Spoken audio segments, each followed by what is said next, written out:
आसमान को छूती महंगाई में आम आदमी को माह सयाम में भी कोई रिलीफ ना मिल सका। रमजान रिलीफ पैकेज सिर्फ बेनजीर इनकम सपोर्ट प्रोग्राम में रजिस्टर्ड अफराद के लिए होगा, बाकी सफेद पोश तबका होगा महंगाई माफिया के रहमो करम पर।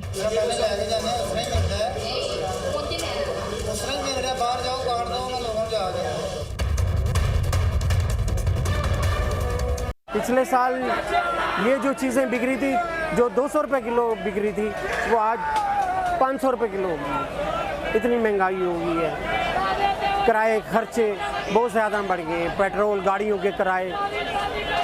तो हम क्या करें बताओ, हम कौन किधर जाएं, हम किसको बताएं जनाब? इधर तो कोई नहीं सुनने वाला है जनाब। महंगाई बढ़ने का असल वजह मुल्क में अफरा तफरी है, कोई कानून नहीं है। मुल्क में जब तक अफरा तफरी हो, स्टेबल ना हो मुल्क, तो ये महंगाई कम नहीं हो सकती है। हुक्मरानों से मैं अपील करता हूँ कि ये इख्तिलाफात, ये झगड़े, ये मसाइल, ये जल से जुलूस है, ये ख़त्म करें।